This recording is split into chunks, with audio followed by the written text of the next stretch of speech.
Oi, gente, a gente vai estar dando início hoje à nossa oitava aula. E para iniciar, a gente vai pegar o nosso livro de matemática, o segundo ano, vai abrir na página 146. A atividade que a gente levou para casa, a gente vai fazer a correção agora. Então vamos iniciar aí a correção. No primeiro fala assim: observe as bonecas e complete. Quantas bonecas Ana tem? Então a gente vai escrever aí resposta da letra A, a gente vai colocar o número 8. Na letra B pergunta: quantas bonecas Bia tem? A gente vai escrever aí o numeralzinho 5. Qual das duas amigas tem mais bonecas? A gente vai escrever a palavra Ana. Na letra D diz: qual a diferença entre a quantidade de bonecas das duas coleções? A gente vai escrever o numeral 3. E na letra E diz: escreva a operação que você efetuou para responder o item D. Então a gente fez uma continha de menos. A gente vai escrever aí 8 no primeiro tracinho, menos 5 no segundo tracinho, é igual a 3 no terceiro tracinho. Então a gente faz 8, 5 e 3. Essa mesma continha que a gente fez deitada, a gente pode fazer em pé. A gente vai fazer da mesma forma. 8 em cima, 5 embaixo do 8 e lá no resultado a gente vai botar o número 3. Do outro lado a gente vai completar. Observe a quantidade de bolinhas de gude de Felipe e de André. Tá, e tem mostrando Felipe e tem mostrando André.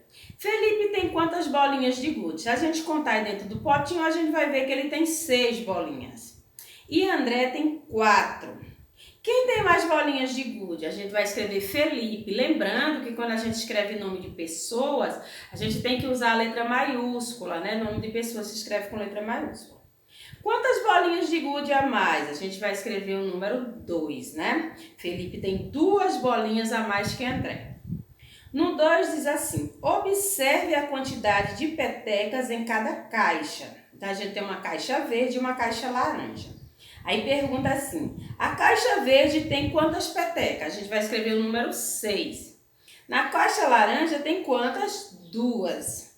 A caixa laranja tem petecas a menos que a verde. Então a gente vai escrever o número 4, né? Porque a caixa laranja tem 4 petecas a menos do que a caixa verde. Para descobrir a diferença de petecas entre as caixas, podemos fazer uma subtração. Como é que a gente vai fazer essa subtração? A gente vai colocar 6 menos 2 é igual a 4. A gente também pode fazer a continha em pé. 6 menos 2 é igual a 4. Assim que a gente vai responder. Vamos virar a nossa página e a gente vai para a página 147, que a gente também levou para casa. E tem dizendo assim: primeiro, complete. A gente tinha 6, né? A gente vai botar dentro do primeiro quadradinho o número 2, porque 6 menos 2 é igual a 4. No outro, a gente vai escrever o número 9, porque 9 menos 6 é igual a 3. No outro, a gente vai escrever o número 1, porque 5 menos 1 é igual a 4. No de baixo, a gente vai escrever o número 4, porque 7 menos 4 é igual a 3. Agora, a gente vai para a coluna do outro lado. Lá em cima, a gente vai escrever o 2, porque 2 menos 1 é igual a 1. Vai escrever o 2, porque 4 menos 2 é igual a 2. Vai escrever aí como resultado o número 1, porque 3 menos 2 é igual a 1. E no último, a gente vai escrever o número 2, porque 9 menos 2 é igual a 7. Agora a gente vai por 2, que diz assim: complete conforme o modelo. Eu tenho 2, para 3 falta 1. Esse aí a gente já tinha feito, o livro já tinha dito a vocês como é que era. Agora vamos para os próximos. Eu tenho 8, para chegar em 9 falta 1. Eu tenho 6, para 6 falta nada. A gente bota o numeralzinho 0. A gente tem 3, para 7 falta 4. A gente tem 2, para 5 falta 3. Eu tenho 5, para 7 falta 2. No terceiro diz assim: Duda tem 2 bonecas. Quantas faltam para ela completar 7 bonecas? Então ela já tem 2. Para ela completar 7, falta quantas? Quantas bonecas vocês vão ter que desenhar aí? 5 bonecas, né? Por quê? Porque 7, né? 7 menos 2 é 5. Então, a gente vai desenhar 5 bonequinhas aí para completar a quantidade de bonecas que a gente quer chegar lá. Terminando aí a correção da nossa atividade, vocês vão fazer aquilo que a prova pede todos os dias para fazer, né? Colocar a letrinha A. Vou botar aqui de novo para a gente lembrar como é que faz, ó. A pontinho C significa autocorreção e a data de hoje que a gente está fazendo a correção da atividade de matemática. Terminando isso, todo mundo vai pegar o nosso livro de história e a gente vai abrir aí na página 252, ó. 252. Nessa página 252, a gente vai ver esse conteúdo assim, ó. Como podemos saber o que aconteceu no passado? Então, a prova vai começar a leitura do conteúdo e depois a prova vai parar para explicar para vocês sobre isso, viu? Então, todo mundo vai me acompanhar aí na leitura do livro. Ó, os acontecimentos do passado podem ficar guardados na nossa memória. Muitos deles conseguimos lembrar e outros podem ser contados pelas pessoas que também se recordam deles. Leia o trecho a seguir em que o narrador lembra o passado e as mudanças que influenciaram a história da família dele. Vira a página aí e a gente vai para a página 253. Então, vou ler o trechinho aí, ó. Nasci em Cachoeiro de Itapemirim, em uma casa à beira de um córrego, o Amarelo, poucos metros antes de sua entrada do rio Itapemirim. Eu devia ser ainda de colo quando meu pai derrubou e comprou outra, do outro lado do córrego. Então, nessa primeira parte aqui do texto que a Pró disse, a gente leu, a gente está pensando aí, está descobrindo como que a gente atualmente, agora, consegue saber o que aconteceu lá atrás, lá no nosso passado. Lembra que nas nossas aulas passadas a gente descobriu que o tempo é dividido entre passado, presente e futuro? Então hoje a gente vai estudar sobre a questão do passado. Como que a gente consegue saber o que aconteceu no passado? Principalmente vocês que são bem jovens, né? Tem coisas do nosso passado que vocês não vivenciaram, que vocês não conseguiram viver, né?